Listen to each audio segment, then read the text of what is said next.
Provérbios capítulo 20 nos fala a respeito das bebidas alcoólicas. Fala que quem bebe demais fica barulhento e caçoa dos outros. O escravo da bebida nunca será sábio. Como tem sido a sua relação com bebidas alcoólicas? Você tem bebido? Você tem participado de eventos sociais? Você tem pensado assim: é só um pouquinho. Eu vou beber, me reunir com os meus amigos porque é para beber socialmente. Aqueles que têm a sua alegria em Deus não precisam beber nem sequer um gole, porque a alegria do Senhor preenche tanto a vida dos que o seguem que não há razão nem espaço nenhum para se ocupar com eventos onde as pessoas se reúnem para um pouco de bebida. Muitas pessoas dizem assim: por que você não bebe? Beber é importante porque a vida é tão difícil, então beber um pouquinho nos dá um pouco de alívio na alma. Mas aqueles que têm o Espírito Santo têm absoluto alívio das suas dificuldades, porque o Espírito Santo, ele nos dá a alegria que vem do céu. Então, quem bebe demais fica barulhento, fala demais, fala bobagens, caçoa dos outros, começa a ver coisas que não existem. E o escravo da bebida nunca será sábio.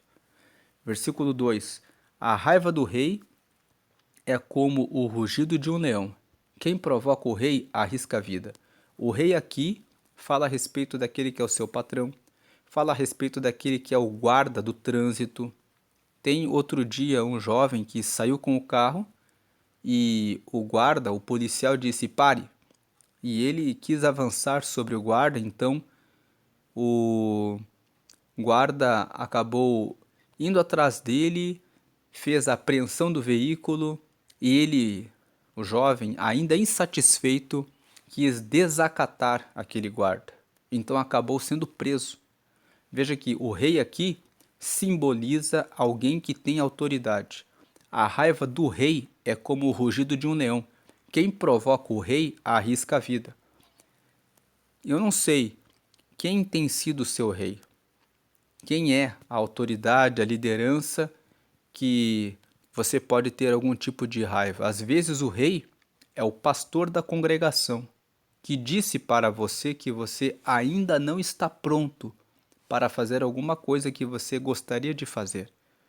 Se o rei está dizendo para você que ainda não é tempo, escute o seu pastor. Talvez o rei seja o seu pai ou a sua mãe, que está dizendo não para você em relação a alguma coisa que você quer fazer.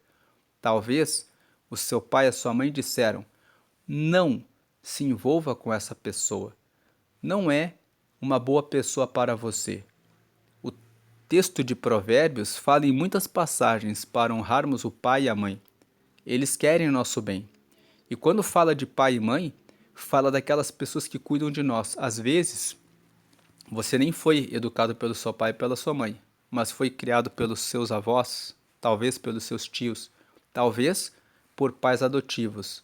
Mas o fato é que aquelas pessoas que cuidam de você amam você e quando eles dizem que algo não está bem, eles sabem o que eles estão dizendo. Então considere aquilo que o rei está falando. Não fique com raiva do rei, porque essa pessoa que Deus está colocando com autoridade e liderança sobre a sua vida pode ser a pessoa que está sendo usada por Deus para dar o livramento a você. Então a raiva do rei é como o rugido de um leão. Não provoque a autoridade, a pessoa que está acima de você. Quem provoca o rei arrisca a vida. Versículo 3. O rei aqui, obviamente, também significa Deus.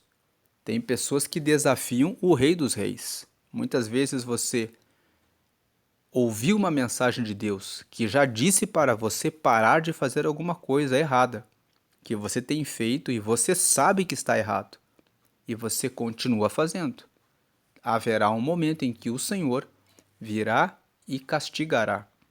Veja que na Bíblia nós vemos várias histórias de pessoas que receberam o recado de Deus e não ouviram, e da forma como Deus usou os profetas para dizer que aconteceria, aconteceu com eles.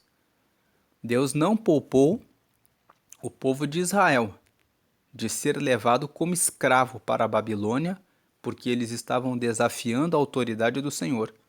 Leia o livro do profeta Jeremias e você verá ali que Deus usou o profeta Jeremias para dizer ao povo: vocês serão levados como escravos, por não ouvirem a voz do rei, no caso Deus.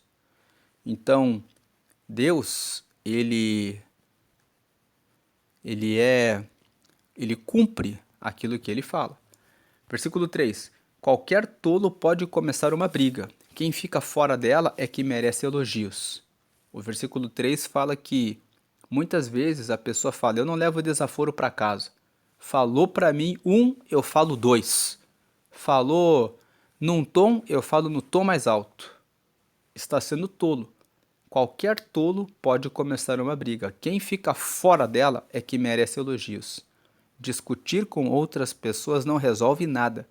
Conversar, dialogar, colocar as questões que precisam ser resolvidas, sim, isso resolve. Mas nunca se entregue a uma conversas quando você está nervoso. Você dirá bobagens, você fará bobagens, principalmente no seu casamento. Quando os dois estiverem muito nervosos, lembre-se de um avisar ao outro. Vamos conversar depois. Versículo 4. O lavrador preguiçoso que não ara suas terras no tempo certo não terá nada para colher. O versículo 4 fala sobre procrastinação. Como que você tem administrado o seu tempo? Você tem feito o que tem que ser feito no tempo que tem que ser feito? Ou você tem dito, isso aqui pode ficar para amanhã? Se você é procrastinador, não faz o que tem que ser feito no tempo certo, quando você precisar da colheita, você não terá.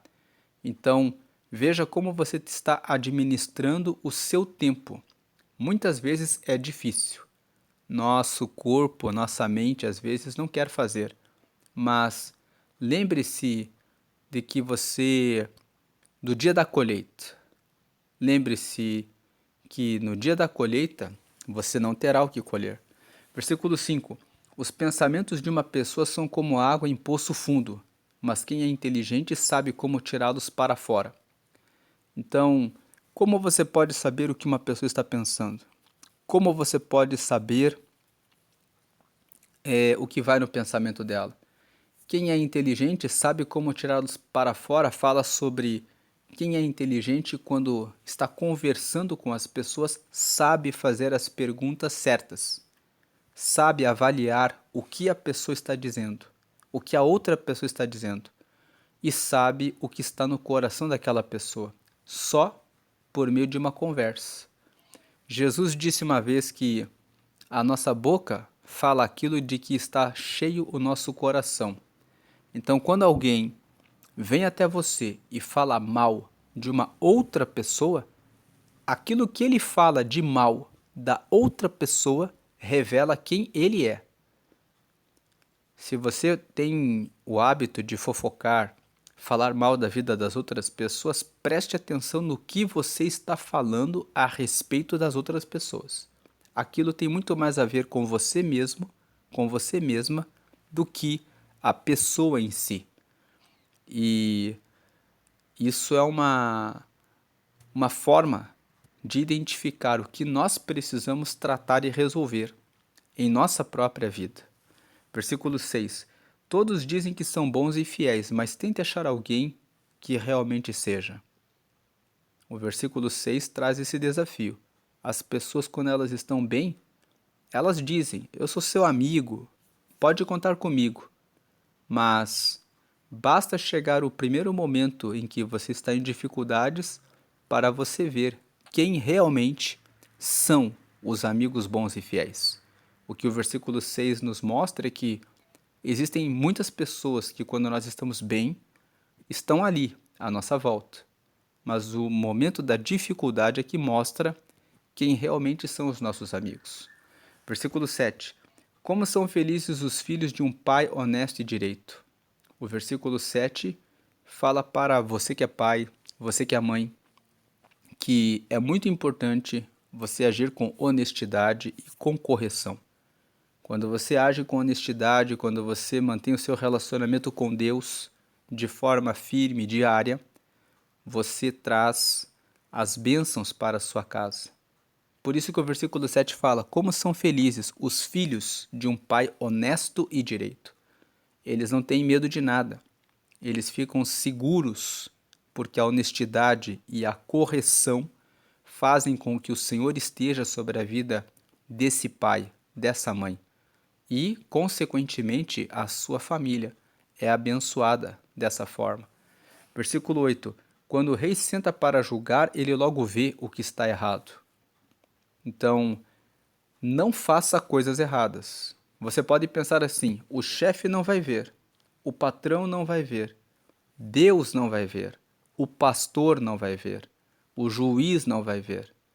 Mas é um engano pensar que aquele que exerce autoridade não verá. Ele verá, e quando observar que você não fez o que realmente era para ter feito e ele se sentar para fazer o julgamento, ele logo verá aquilo que você está fazendo de errado. O que o versículo 8 nos diz é: faça as coisas sempre corretas. Inclusive, há muitas passagens na Bíblia que dizem: quando você estiver trabalhando para alguém, trabalhe como se estivesse trabalhando para Deus. Você pode até enganar a pessoa, roubando tempo do trabalho para fazer coisas suas, ou se distraindo, mas Deus vê tudo o que você está fazendo. Versículo 9. Será que alguém pode dizer que tem a consciência limpa e que já se livrou dos seus pecados? Esse versículo 9 traz uma pergunta: será que alguém pode dizer que não tem pecados? Lá em 1 João, nós já temos a resposta.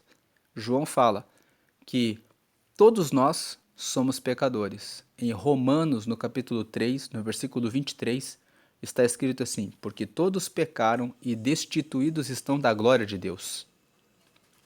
Na verdade, todos nós temos pecados.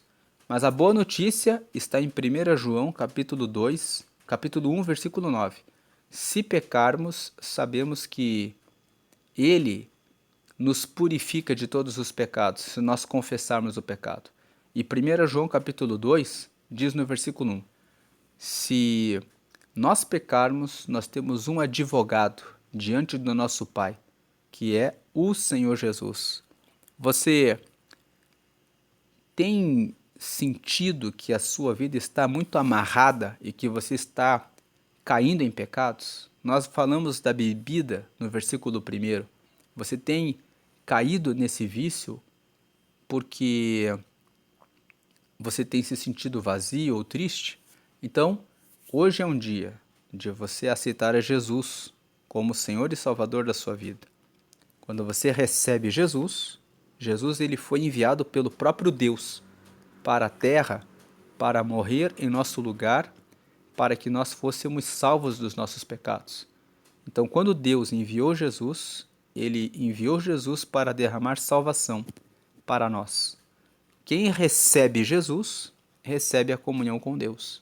E se você quer ter essa comunhão com Deus, aceite Jesus agora, fazendo essa oração comigo. Diga assim: Senhor Jesus, eu te recebo como meu único Senhor e Salvador. Escreve o meu nome no céu, no livro da vida, e me dá o teu Espírito Santo para te seguir até a eternidade e marca isso com teu sangue. Amém. Com essa oração, você aceitou a Jesus como seu único Senhor. Então agora ele reina sobre a sua vida. Você aceitou ele como seu Salvador. Você reconhece que tem pecados e que você precisa de um Salvador. Jesus morreu na cruz e o sangue dele foi derramado para limpar-nos do pecado. Você pediu para Deus anotar o seu nome no livro da vida, que é um livro que fica no céu, onde estão os nomes dos que receberam Jesus como você fez agora. E por último, você pediu para ter o Espírito Santo para te guiar até o céu, O Espírito Santo é o próprio Espírito de Deus que guia a nossa vida para fazer a coisa correta. E quando nós temos Jesus e o Espírito Santo conosco, eles nos orientam. Então, lendo o versículo 9, será que alguém pode dizer que tem a consciência limpa e que já se livrou de seus pecados? Ninguém. Mas, se tem alguém que pode dizer isso, é você que aceitou a Jesus. Quem aceita Jesus pode ter a consciência limpa. Pode ter a consciência limpa em Cristo, dizendo: eu aceitei Jesus. Então a minha consciência está limpa. Ele perdoou os meus pecados. O sangue dele me lavou dos meus pecados. E toda vez que eu erro e peco, ele me limpa dos pecados. Jesus me limpa dos pecados. Você que recebeu Jesus agora pode dizer que tem os seus pecados perdoados em Jesus. Se arrependa dos seus pecados e não repita eles. Se você tiver algum deslize, peça perdão imediatamente que o Senhor lhe perdoa. Pedir perdão a Deus significa confessar o pecado e explicá-lo. Então, se você errou numa mentira, diga: Senhor Jesus, eu menti para tal pessoa porque eu falei isso, e na realidade não era nada do que eu falei. A verdade era aquilo, aquilo e aquilo. Confesse os pecados a Deus com arrependimento e o Senhor lhe perdoará. Versículo 10.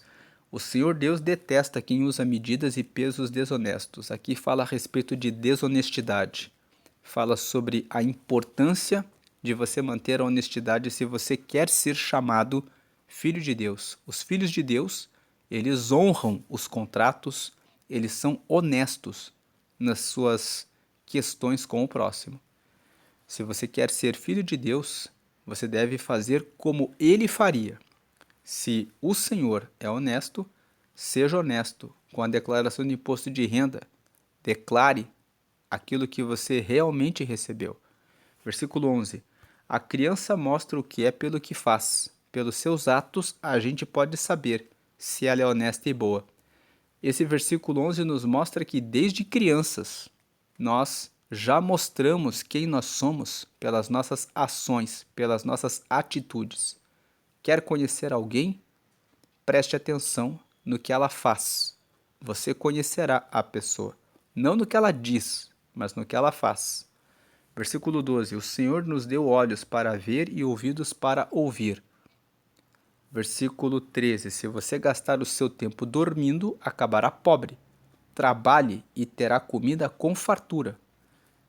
Então, esses dois versículos aqui estão aqui para nos dizer: Deus nos deu olhos para ver e ouvidos para ouvir. Deus, todos os dias, convoca as pessoas da terra para que o recebam como Senhor e Salvador. Deus dá olhos para que as pessoas percebam que Ele é Deus, que Ele reina sobre todas as coisas.